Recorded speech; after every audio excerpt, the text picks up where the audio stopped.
Welcome everybody to Wizards Outlook. The Washington Wizards, they just held on to beat the Golden State Warriors 118-114, winning their 6th consecutive game. As always, joined by Raymond Lyons, Cardell Dudley Jr. I'm Wilson Tarpe Jr. And let's get to it. Cardell, we'll start with you. Just your initial thoughts on the job Washington did tonight to get their 6th straight win. Well, one thing, harping on Scott Brooks, just got off the presser with him. He said that's one of the wildest games he's ever coached. Like he said, first quarter in his entire career, he said first quarter seemed like, all right, we got him, just maintain, get this game over. And he said it flipped that quick in the second quarter. I mean, he said they did to us in the second quarter what we did to them in the first. Third quarter, we couldn't get nothing going. And then the fourth quarter, he said they woke up, specifically Westbrook and Bill. The stars woke up on that end. He credited when Draymond picked up the 6th foul, he fouled out. He said that was huge.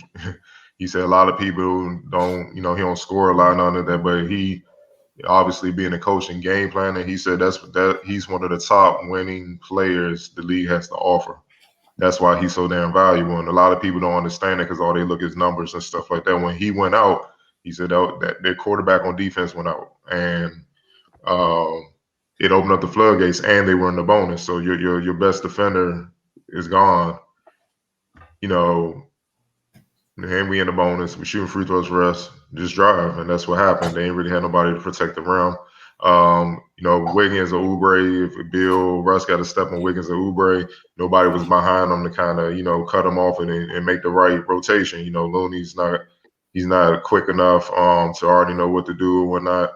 And what Draymond was doing that was underrated, I know Gafford still had a good game. What he did was he was down there fighting for rebounds. So you saw a lot of tip rebounds and traffic and stuff like that. That was him usually trying to tip it up. He can't jump with Gafford.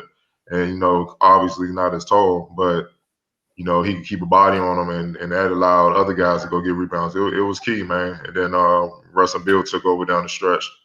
But that's what Russ kind of, harped on. He said he expected – he said that's what stars do, man. Look, he said he admitted. He said Russ and Bill weren't having good games. And they didn't – to him, overall, they still didn't have a good game.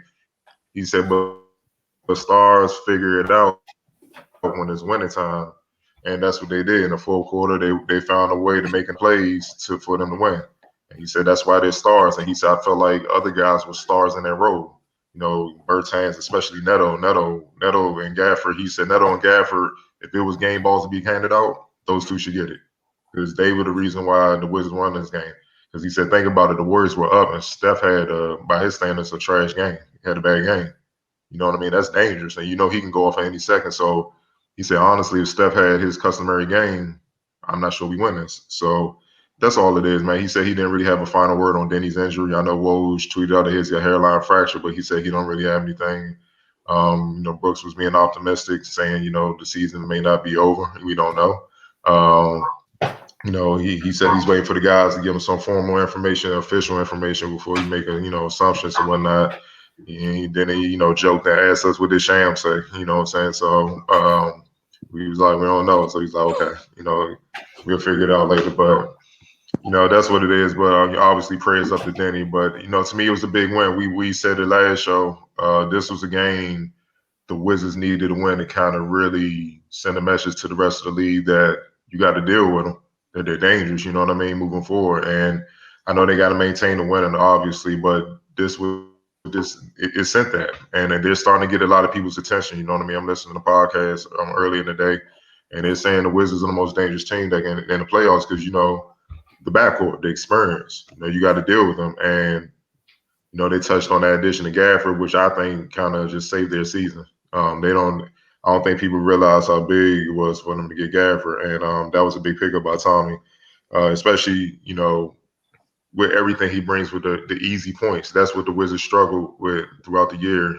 They weren't hitting threes, and you can key in on Bill and then just say somebody else beat us. But you can't do that no more because the pick and roll situations, Gafford's rolling to the basket and he'll go up and get anything. I know Brooks made a joke. He was like, look, man, sometimes Russ passes, I don't know, man. He just shook his head. He said sometimes he throw bad passes, but Gafford to go up there and make them look good and get it. Like let's be honest, you know what I'm saying? So I know the people in the comments gonna love that later on, but they're gonna say Brooks hating, but you know how that go. But you know, like Gafford's impact is felt. You see it tonight, man. Getting key rebounds, blocking shots, rim protection, his hustle, get on the ground, doing all the dirty work. The Wizards needed that, which is why, you know, we keep going back over that they need an athletic big, and you see what it does for you. So it was big. Obviously, with Chicago losing to the Cavs, Wizards got the 10th seed, so that's just big. Uh, I feel like the Wiz did a good job defensively on Steph. They threw every type of defense at that boy. I mean, everything you can imagine. They put Russ on him. They threw different bodies at him. They had traps coming from all angles. When it looked like defender was going with his man at this last second, he'll run back over just to make Steph give up the ball. They did everything they could to disrupt him, to make him to fatigue him, and make him give up the ball, man. So, and that's what you got to do with a special player like that. You got to throw some unique defenses at him to keep him at bay. And you know, he still got loose and got opportunities to make shots that he normally would make, but you know, they didn't fall tonight, and that's a credit to the Wizards, man. They showed up defensively. You got to give them credit. I also feel like the stars kind of canceled each other out until Russ and Bill woke up in the fourth. You know, because none of the top scorers like Steph and Wiggins weren't scoring that good, and Russ and Bill were way off, especially Russ. He was way off and all that. So it really came down to the battle for others. And obviously, we know what Jordan Poole could do. We saw him in the G League, torch the G League. Obviously, Kelly Oubre is going to be amped to play against his former team every time. You know, and take it to him because you know he got some hard feelings, obviously. But you know, the Wizards others stepped up. Bertans, Neto, Gafford.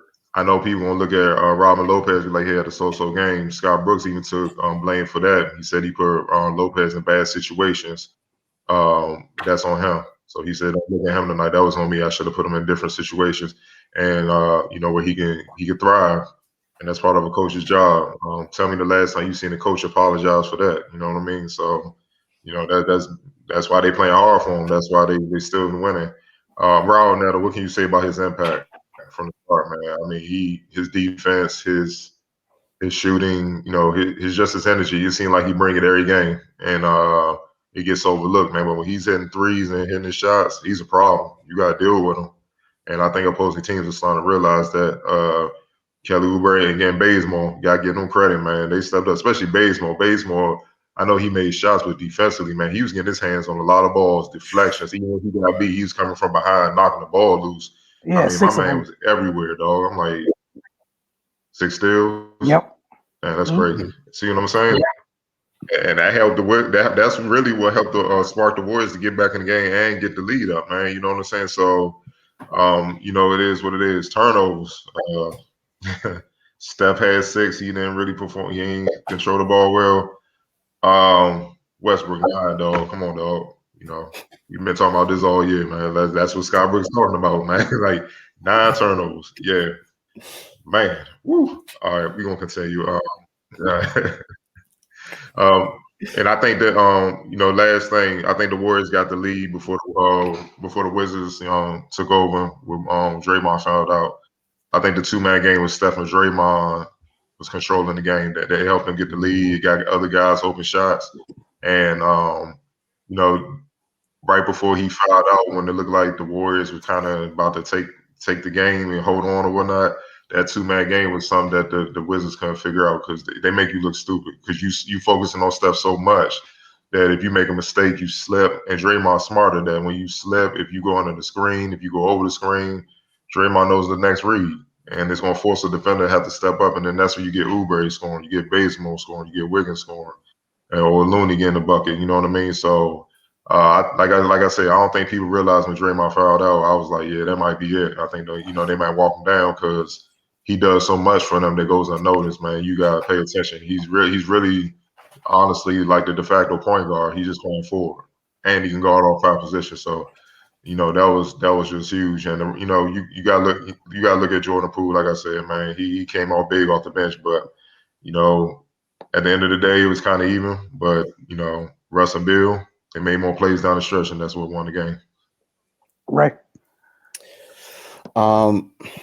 Man, honestly, I think we need to give the Wizards just some credit overall from the top of the roster to the bottom, coaching staff, all that, because they've had some dark days this season, and for them to be able to regroup, and now they're fighting, now they're in control, in a 10th spot for the play-in, and just to keep their optimism and keep the energy up and be able and still be competing after everything they've been through this season, man. Something good is going on in that locker room. That's all I can say about that, because I know it's a lot of teams that would have folded, man. But in regards to tonight's game, they grinded out another tough one. Um, that kind of made it harder than it needed to be with the turnovers and everything. But man, at the end of the day, they got the win. And this is why we talk about turnovers and Russ having to take care of the ball, because one, the margin of error is slim, and then it just gives teams a chance to beat you. Like when Golden State first started taking over the game, that 16-1 run in the second quarter, Westbrook had 5 turnovers during that span. Like that's that's sparking them and getting their offense back. And especially after that first quarter it seemed like they had the game well in hand. I know it was early, but still they were completely dominant. They were the one turning Golden State over and converting, and putting the pressure on them, but they returned the favor in the second quarter. So now now they're in the dogfight. But it's just can't talk enough about the Gafford addition. Like Cardell mentioned, he just gives them another dimension. Um, and he was doing things that nobody else on the roster could give them, before he arrived. And it just makes the Wizards that much better. In regards to Bill and Russ, this is why you have an all-star backcourt like that, so they can close games. They needed them. We see Russ right here being aggressive, down the stretch. I mean, those are huge plays, man. Like you you're not gonna get that from everybody. And that's that's why they got him there, and that's what they expect from them. Bertans, he had a great night. He's shooting the ball with confidence. Uh, he might have been feeling himself a little too much, tried to go baseline and put one down. Just stick to what you know, dog. But yeah, man, he came through. You mentioned Neto, just huge, man, huge off the bench. They needed every one of them points. It was just a team win, man. And it's good to see them able to close out games like this, because they asked Brad Bill in the post game interview when he was on the court, do you think you guys would have won this 3 months ago?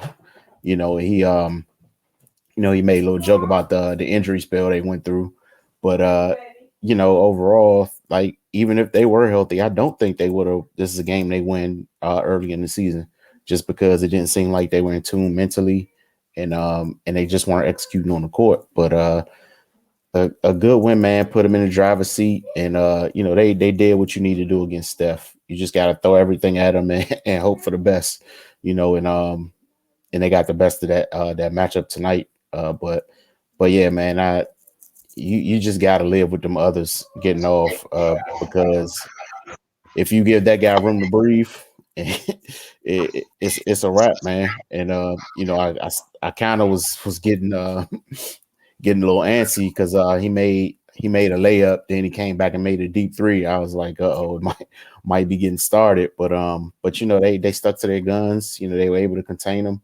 And again, man, Draymond fouling out, I feel like that was the game for them. Like Cardell said, he brings so much to that team that with him out, is nobody else can make up for what he does on that roster. So yeah, man, good win for the Wizards. They pulled it out, man, and now they're truly in the driver's seat in regards to this playing situation. Yep, I don't have too much to add. Like these guys said, Golden State losing their quarterback on both ends of the floor, knowing missing their third amigo clearly for the year.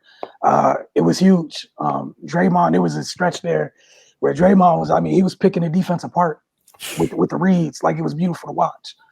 He didn't make a wrong read for felt like 5 to 6 minutes straight. And like you guys both mentioned late in the game, you saw their offense get disjointed, and the traps hit a little bit differently when he's not there to break the pressure, because he's also probably the best screener on the team too. So when he sets that screener, he's the one that's part of that dribble handoff. It's different. Wiggins missed that point Blake layup at the end. But again, I thought Washington did a good job, obviously. With Gafford down there on a couple possessions late, they just did a good job protecting the rim. And like you guys said, there's not enough that can be said about Daniel Gafford, what he brings, obviously defensively, but think about what he's done for Russ. Russ is used to having that type of big. Like you got, Cardell, what you said about Brooks joking at the beginning about them passes. Man, folks like that, you ain't got to be perfect with them passes. That catch radius is crazy. Just put it somewhere narrow. You'll go get it. And that's the luxury. That's why we've been talking at nauseam for the past couple of years. That's why Cardell a couple years ago in the media room and in Capital One was like, for real, you're not going to get one of them, one of those things that plays up there. Like, it just makes too much sense. And you're seeing, the dividends it's paying. It's a 6-game win streak. Obviously, I know you guys are about to, talk about, well, it's the health. Well, yeah, and this is the thing. Yes, the health is playing a role. But again, at some point, to get to where you want to go, you're going to end up playing better teams. The turnovers got to come down. Bottom line. Like, I really don't care. Turnovers have to come down. You was up by 19 and gave it all back in a quarter with the most dangerous dude on the team having 4 points. There's no reason for you to give up whatever that run was to Jordan Poole and company, because you was giving the ball up and putting them in transition. There's no reason in the world. But again, most important thing, like you guys said, they did get the win. You got a rematch with the Thunder, I believe, in OKC on Friday. And then they come back, and I think they host the Cavs. So a couple more big games, like you guys said. You're only in 10th. There's no reason to get complacent. Continue to handle your business. And it was fun watching, like you guys mentioned, that's what those dudes get paid for late in games. Just attacking the rack with Dre not down there. Just, there was nobody to stop him. Once they got a step, it was over. Nobody could slide over and do anything. You at their mercy. And it was great watching both of them put their head down and get to the basket. What? Were you about to say, Cardo? No, I was gonna say, to piggyback on what you said, Raymond. We got to give Scott Brooks credit. That's Brooks. Wilson, we've been in the locker room. That dude is not a doom and gloom type of coach. He's a highly optimistic player's coach. He's very positive, and that's fun to be around. That's what I keep saying all year when people's like fire Scott Brooks and all that. I'm like, first of all, he don't have a roster. They need to add some pieces. Dude's hurt. They trying to figure it out. Obviously, Russ. I think Cardell will be right back with us. One set I was going to share and talk about late in the game, Ray, when Washington ended up in the last 4 minutes, 7-7 from the field and 7-7 from the line. From his injury and stuff. Oh. Hey, Cardell, you might have to start again because you went out. Sure, we get him back soon. But yeah, I mean, them dudes were big down the stretch, man. Yeah, hell yeah. Like really big. All right, you back. Go ahead, Cardell. No, I was just saying, Scott Brooks, he's just optimistic, positive players coach. We've been in the locker room, even when they lost, it's a sense of accountability, but it's not like, everybody just in there depressed and stuff like that. You know what I mean? He's the type, like, we got one more, like, come on, keep pushing. He's that type of dude. And the one thing I know when I'm looking at coaches, even if a team is losing a lot, I'm looking to see if they're playing hard still for him. Mm-hmm. That's the key. Because if they still playing hard for him, then they believe in what he's saying. They believe in his coaching. When players start to tap out and they go on every which way, playing selfish and all that, then you know what time it is. Yeah, it's time to move in a different direction. They not once have they done that this season. It's been some dark times, but that's more about the players and their play.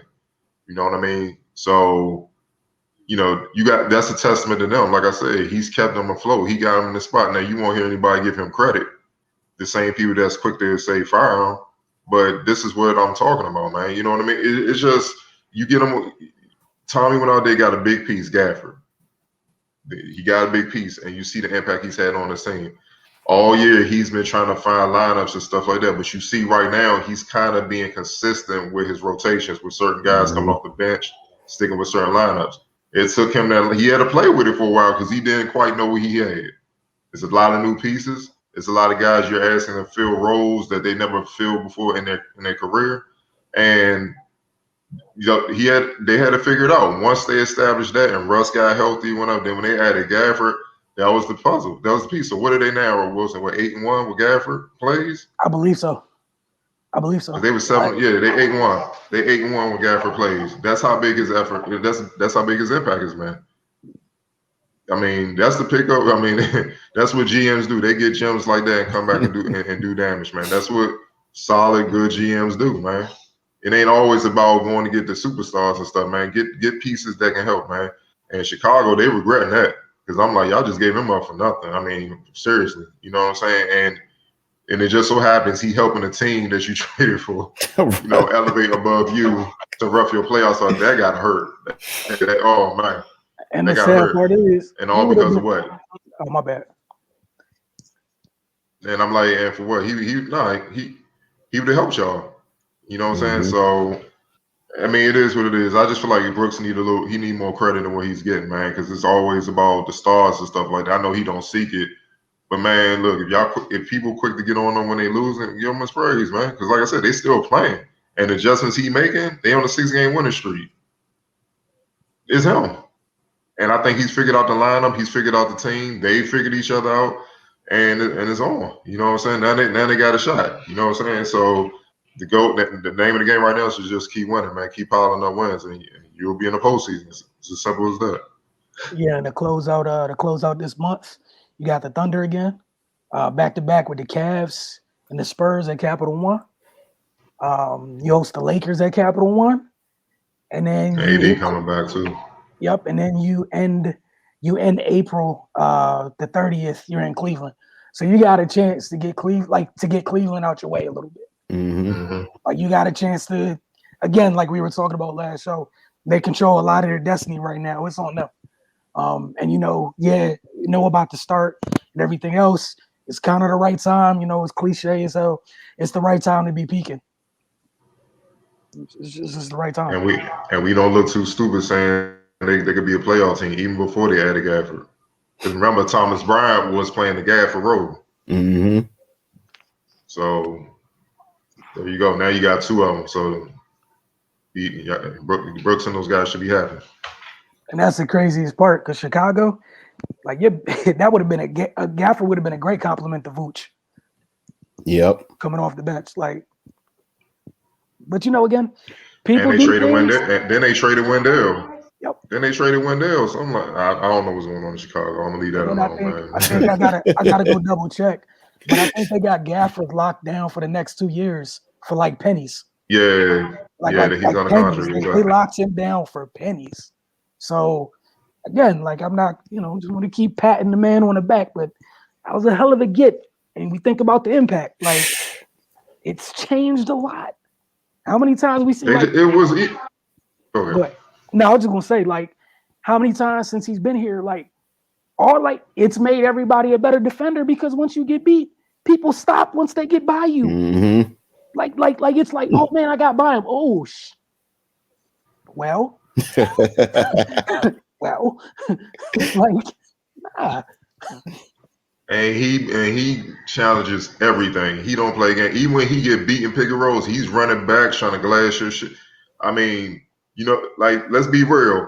Wiggins missed that point blank layup. You know what that was from? All throughout the game, he feeling air going past his head and the ball and stuff because he think Gafford coming. Normally, I was like, Wiggins, why ain't you wind up and try to dunk that jump? But he ain't gonna get off the ground quick enough before Gafford. That's awareness.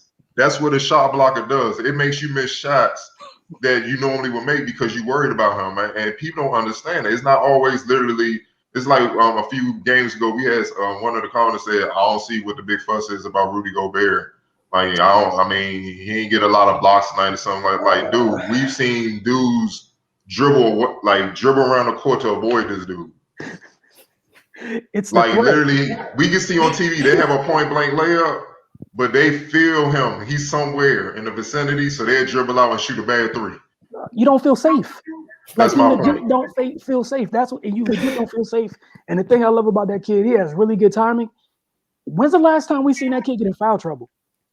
Mm-hmm. For all the stuff that he does, I don't think people He's understand how sound. tough that is. Like all the time we see him stay down, he gets blocks without leaving the ground. Like, oh, that's all you can He's ask for. fundamentally sound. If he can't get the block, he goes up vertical, which is what you're supposed to do to avoid fouls. You go up vertical. Like when Bill tried to dunk on Looney, and it was like, where the foul? Because he had a nasty fall. Looney just stayed Straight vertical. up. Mm-hmm.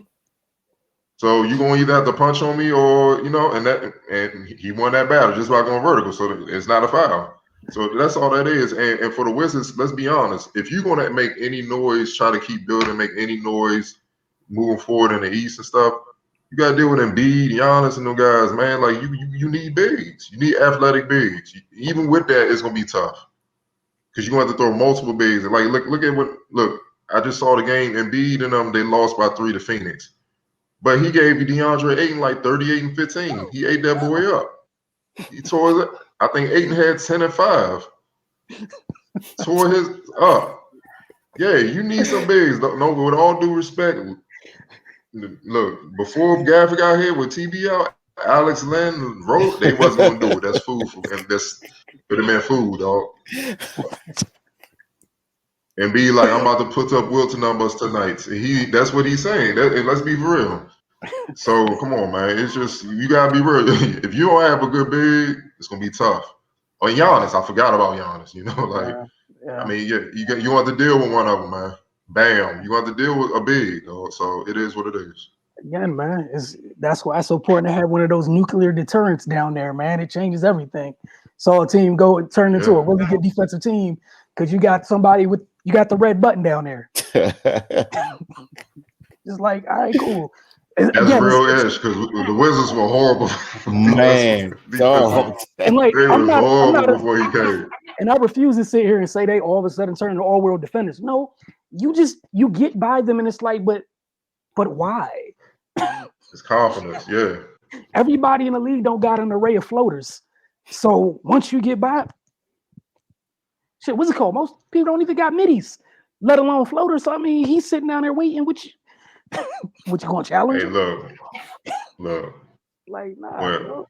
When this rookie contract is up for Gafford, I know his agent sent back like, man, you got 9 figures coming back. Just keep doing what you're doing. You got a bag coming. No, they probably got a calendar up for the next 2 years. They count down. count down to payday. I think the young boy had a double-double tonight. Like, it was huge. And then the other thing is you saw some of the other bigs on Washington. They kept bringing the ball down, and Golden State, they were swarming. For the most part, he was playing above the rim, so they couldn't do nothing about it.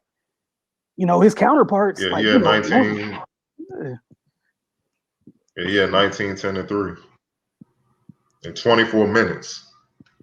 And Brooks talked about him too. He was saying, Gafford was gassed. If you saw him on the bench, he was, he was gassed. And Brooks was like, I need you to stay in for about 2 more minutes so we can win this game, dog. He said you can rest tomorrow. Like, he was like, this the deal. You can rest tomorrow. You ain't even got to practice tomorrow, but we got to get this, dog. Like, look, you got to keep going. Whatever you got left, give it to us, man. Like, sometimes you got to have that talk, man. And that's what happened. And it was huge. End of the game with a couple big boards, just the presence being down there, like the extra couple minutes. Like, I hope he enjoys a well-deserved day off tomorrow. All right. You guys have anything else? We get into these comments real quick and skedaddle. All right, cool. Let's get to this first one from J.K. Wilson. You gotta have part of my name up here with this nonsense, man. Change it to J.K.W. Leave Wilson out of this. All right, Cardell is definitely knocking on the door of being the best PG of all time, and Russ is not at that door. None of y'all gonna check him for that. Nah, because it wasn't an erroneous statement. Yes, Russ is on pace to be the best scoring shooting guard of all time. Again, now that's an erroneous statement. Of all time, but definitely not PG. So you're 3430 is the portion of the vid where you said it just in case you want to go back and watch. I'm not putting words in your mouth. Cool. Ball Jr., our favorite Russ fan. I checked him in the comments. Russ going down top 5. Russ going down top 5 PGs all time. Let me move this banner. I'm sorry. Right along with Steph.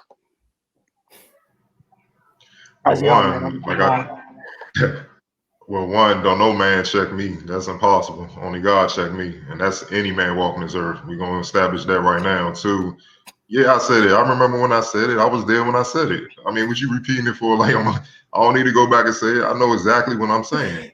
And for you to be the best of all time in anything, you have to have championships on that resume, bro. Russ still trying to get one.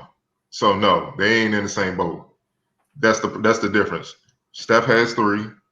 The greatest point guard of all time right now is Magic. He has 5. Isaiah Thomas, you put him at number 2. He had back-to-back championships.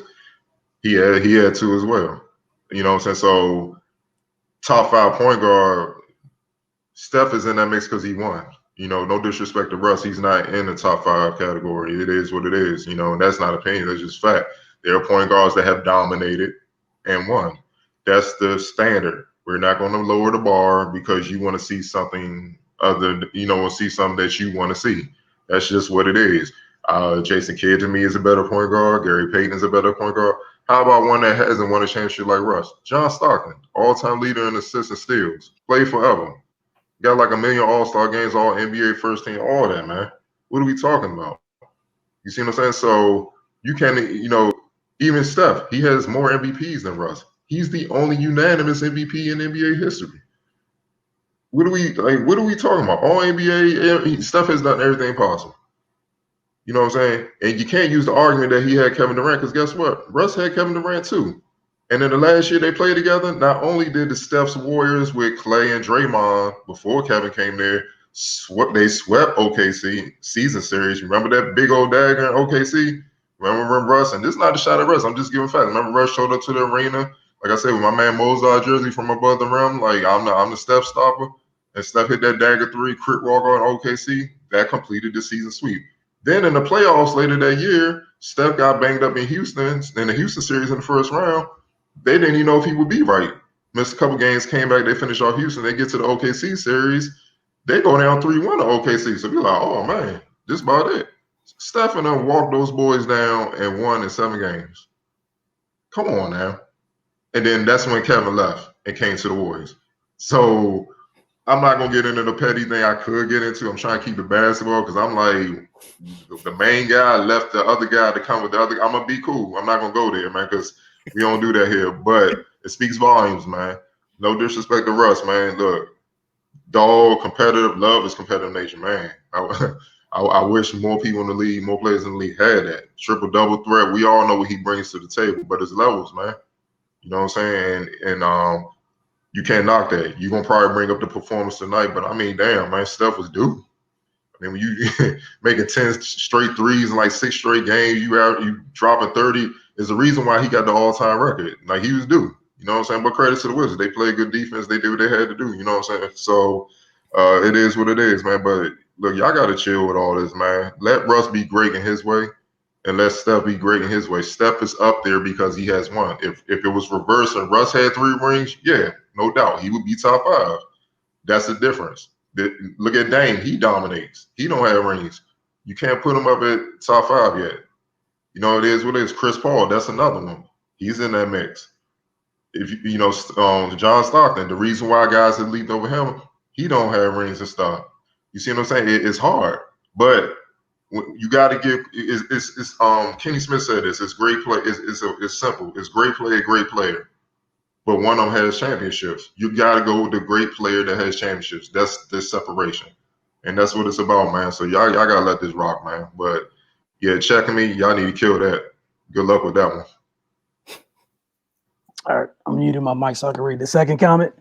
It's from AZip10. Pretty sure you guys are sleeping on how incredible Davis has been since mid-February, since the 15th. No question he had a rough start, no training camp, and dealing with COVID. But since pretty much February, he shot 48.3 from three-point range on high volume. Put in context, Bertans per 36 minutes number. From 3, 5.2 made threes on 10.75 attempts are better than Steph's 5.8 made threes on 13.4. During this period, the Wizards are 14-10 in the games he's played over this period. 5-7 in the games he's missed. He's off court numbers also through the roof during this period. The Wizards are simply a much better team when he's on the court. We're keeping these numbers in mind when discussing his contract. So I'm gonna go ahead and jump in on this one real quick. If y'all don't leave that little light-skinned dude in Golden State out of everybody's mouth that shoots a basketball, please just stop. Like there's levels to everything, and no disrespect to Davis. When Davis gets a box and one, I will entertain that. I will happily entertain this statement. Nah, dog. Like just. And the reason, like mentioned, is I think y'all got. I get it because like maybe it's just today, right? I think y'all mistake folks. Like if someone's good at something, right? Davis is good at shooting, right? And we expect him to be good at it, and he's not good at it, and we hold him to the standard I'm sure he holds himself to. That's not hating on Davis. That's saying Davis is not, in fact, meeting his own freaking standard, and it would be irresponsible of us to let it rock without saying that he's not holding his own standard. And at the same time, I think like literally since he's been back and he's been cooking, I don't even need to review the tape. I know every single one of us has given credit to Davis when he's turned it around. Like we've even earlier tonight. So I mean that's great that you brought up the per 36 numbers, and that's wonderful. But again, no disrespect to Davis. Don't tell me about what he's shooting when don't nobody chase him the way that y'all chased that little light-skinned dude tonight. That is absurd. Like y'all was chasing him like he stole something from the White House or something. Like y'all, the hounds were after him. Davis doesn't get stuff sent after him like that, and there's nothing wrong with that. And the other thing is, like you said, his job is to spread the floor, and that's commendable. When he does his job, man, we ain't got no issues with it. But again, this is the problem: is that's his only job for real, right? Because he doesn't really bring too much else to the table. So we're gonna hold you a little bit. Like, for example, like you guys keep talking about Russ. You want to know why I never really bring up Russ in his shooting totals or anything else? Because of his total impact on the game. Like that's what makes Russ special. So I never get mad. Like I get mad about the turnovers, but you don't hear us be like, Russ shot 32% today. I don't really care. Because like again, the dude had 20 rebounds a night. I don't care that he shot 3 for whatever. Like that's part of like to me, that's part of what comes with him, right? So I'm not gonna keep getting mad at him for that. When he had 20 freaking rebounds, 10 assists, all the other stuff that he does. So I don't care about the you know what I'm saying? Again, dude's like a career 42 or 43% shooter from the field. And for the most part, we all leave him alone with that because of his overall impact. With Davis, it's a little bit different. His overall impact is literally focused on one thing and one thing only. So when that one thing ain't right, I mean, what else do you want us to talk about? You want us to talk about his defense? I mean, nah. You want us to talk about his playmaking? Nah, don't really do that either. So like he's here for one thing. So, you know, like I don't know, but I'll put it back up for y'all. I don't know. I don't get it. And and we've definitely given him love. Yeah. Like, yeah, that's my thing, man. Whenever he plays well, it starts with you gotta give credit where credit is due. Davis did his job tonight. Like you said, Wilson, we're looking for him to do one thing and one thing only. When he does it, we give him the props, and when he don't, we got to talk about it. He literally has one job. Like, so I don't know what people want us to say, you know, when he doesn't do that job. Like, do you just want us to stay silent altogether or make up something or what? Like, we don't do that here. We got to talk on what happened. Like, I mean, it's crazy, man. Like, do y'all even really listen to the show? Like, because I don't think there's been a time when Davis has performed well that we didn't acknowledge it. And do you know why we acknowledge it when he performs well? Because him performing well has a great bearing on his team being successful. When he does his job, it's much easier for the Wizards. When he doesn't do his job, it's much harder. Plain and simple. So, I mean, and, you know, we have to get on here and talk about every single game. So the analysis is going to change from game to game, depending on how he performs. If he comes out here and shoots the lights out, cool, props. When he come out here and don't shoot the lights out, we got to talk about that too. Like, I think the last show, Cardell said word for word, you know, the contract was based on him shooting like this on a consistent basis. We can go back and look. I'm I might be paraphrasing, but he said something to that effect. And it don't get no more simpler than that, man. For 80 million, you gotta do your job more often than you don't.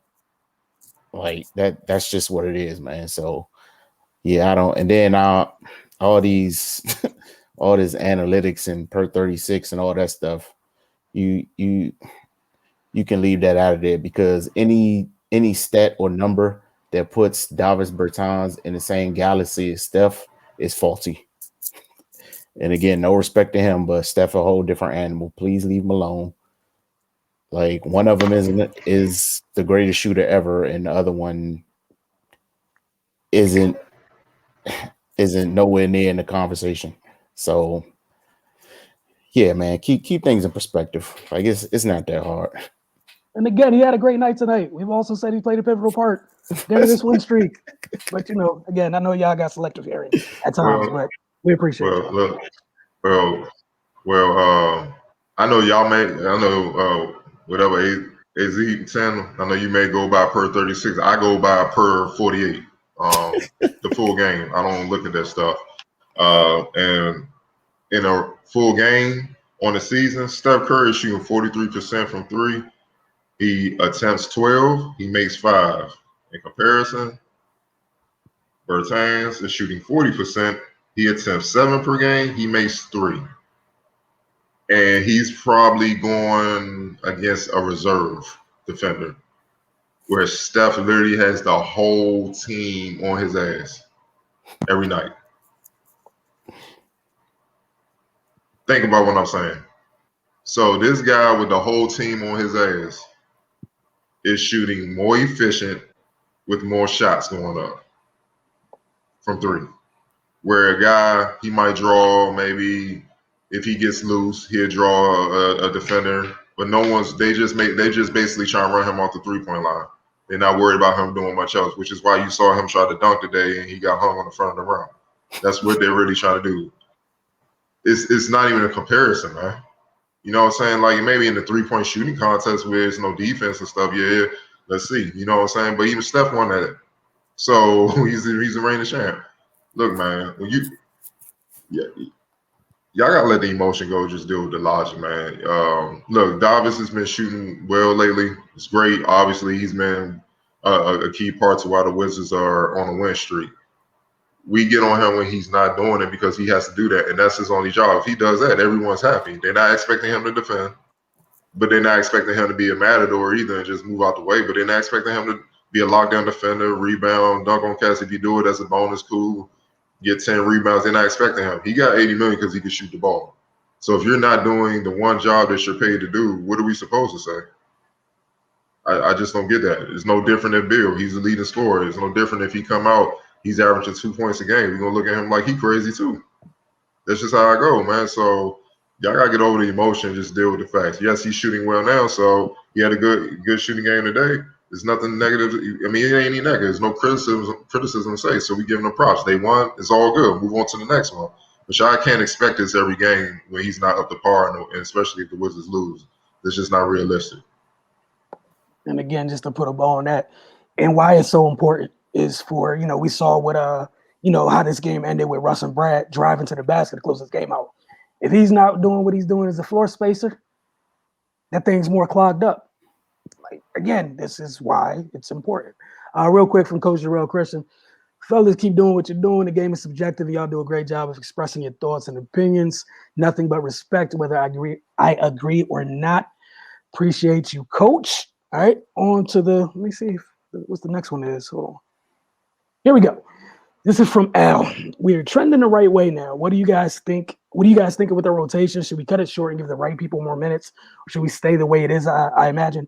I know it's not broken at the moment, but we might need to look into shortening the rotation a bit and maybe put others as a replacement if the one given the minutes is not contributing. Excuse me. I know Gaff is on a minute restriction, but it would be nice if we can give him more minutes. Once healthy, then put Rolo on the second unit as a scoring big, then maybe put Lennon if Gaff is not playing well. Same goes for Ish and Neto. I know we are more into Ish now, which is good as that is set, but the other rotation that we need to figure out, Matthews, Denny, Rui, and Bertans. Whichever one of y'all want to go first, go ahead, have at it. I'm with whatever Scott Brooks feels needed to win the game. Yeah, that answers your question. Look, I mean, it's not a. I don't know if you've been paying attention since All-Star break. It hasn't been a set rotation outside at the start. You know, like Russ and Bill in the backcourt, Rui. You know, I know Denny before he got hurt was kind of consistently in there, and more so Lamb. But even then, that was rotating at first until they got Gafford. Nah, man. He coached to win. Whatever you need, because different guys bring different strengths to the floor, and depending on the opponent, that's what may be needed that night. You know what I mean? So that's what you have to do. That's why he goes deep into the bench. Like tonight, we saw Bonga. Last game, we didn't see Bonga like that. The game before, I'm not even sure we saw him at all. You know what I'm saying? But he came in, played good defense, disrupted Wiggins, made sure he didn't get going or whatnot. Got timely baskets when he was moving without the ball or whatnot. It is what it is. So, I mean, look, man, they're on a 6-game winning streak. I mean, criticize the rotation it's not even smart, man. My man coaching, he's pushing the right buttons. He's doing his thing, man. So just keep doing what he's doing. Right. Yeah, man. That's his job to figure it out, and I trust him to do it. So, I mean, it's really not much more to talk about. He's had to, do this player carousel the entire season for a multitude of reasons. Now it's with with health really not being a factor, until tonight. Unfortunately, Denny went out. But, now that you have bodies consistently, then you can kind of play around with some things and throw people in there when needed, like he's doing. So yeah, man, I'm gonna leave that up to him. Like Cardell said, 6-game winning streak. He's obviously doing something right. So yeah, I'm gonna let him do his job. All right, on to the next one from Tycho. Remember, I told you 10-game win streak, I assume, coming soon. Turnovers don't really matter when you have help. You guys? So it'd be great to see the Wizards go on the 10-game winning streak. But my man saying turnovers don't really matter. Okay, look, I go to any coach at any level and try to convince them that turnovers don't matter and see what type of reaction you get. Right? Weren't they down by like 9 or 11 because of turnovers tonight?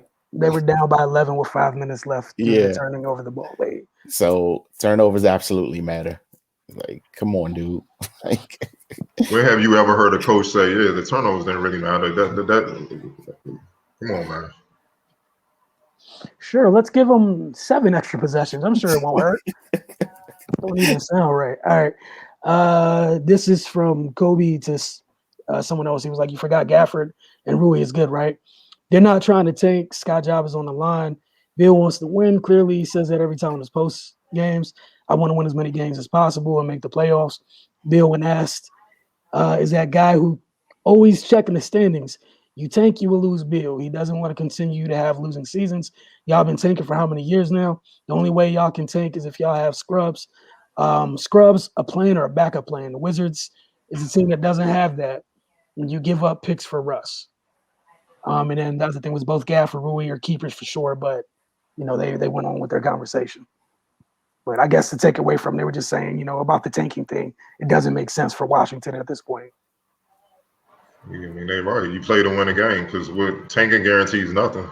I mean, you could tank and get I guess you hoping for a high draft pick or whatnot. But what if the lottery balls don't fall that way? You still get a late lottery pick, or you can get a high pick and you just draft the wrong guy. You know what I'm saying? He's not up to par. Then what? Now I'm always about winning because you got to establish a winning culture. You know what I mean? So. What good is it to bring a talented, young prospect to a culture where everything is like based on losing? You're losing mentality. You unless that player is very mentally strong, you probably gonna disrupt that player. You know what I mean? So no, you always play to win. I never been kind of with that. I never been with that tanking. You play to win. Yeah, it's one of them things. Be careful what you ask for. You just might get it. And this is the other thing. The NBA is one of the sports where it's the lottery balls. It ain't like the NFL or something where you do bad enough or whatever. You're penciled in where you're picking. It's not that. It's you can do really bad and end up with the 15th pick, and then what? You threw a whole year away for nothing. Like there's no promises in other thing. Cardell said with you got a veteran backcourt or whatever. Like, nah, there's no huge injuries with your best players and whatnot. So nah, like they're here for the year. Let them. It doesn't make any sense. Ray, did you have something on this whole And take? with the short leashes on coaches, and with the short leashes on coaches these days, you as a coach, you can't even take that chance unless you Popovich or somebody like that. I'm just being honest. Unless you Popovich or you just got you got that type of establishment with that organization, man. That type of clout with them. Then yeah, but nah, man, you play to win, man. All right, last but not least, Juan, I guess we just answered this. Would y'all want the Wizards to take for the future and go to the playoffs? Clearly, it was insane from the beginning of the year. We thought they were a playoff team. That's why they're fighting in the play-in thing. They're 2 spots out, the 8th seed. So we'll see how this goes in the midst of a 6-game win streak. Again, we've said it many times. They control their own destiny. We'll see how it goes. They got a chance if they finish out this month strong. Who knows how many spots they can climb. If they handle their business, there's a good chance you can head into next month looking and everything's different. Those teams are kind of close together, between 10 and 7. So we'll see. Again, they control their own destiny. You guys had anything else before we close? Nah. All right. I want to thank you guys for hanging with us tonight. I look forward to your many, many comments come Friday, and we'll be back here to do it again. Washington will be on the road in Oklahoma City to take on the Thunder. Once again, we saw a couple days, early this week, that game was a little bit tougher than it needed to be. So I'm interested to see if Washington can get this one done and over with, get some folks some rest. But again, we'll see, because consistency we will see. Sometimes they've had tougher games than they should at times because they meet some teams at their level and get up from other teams clearly. But hey, it was a good night. You guys have a great one. We'll talk to you guys.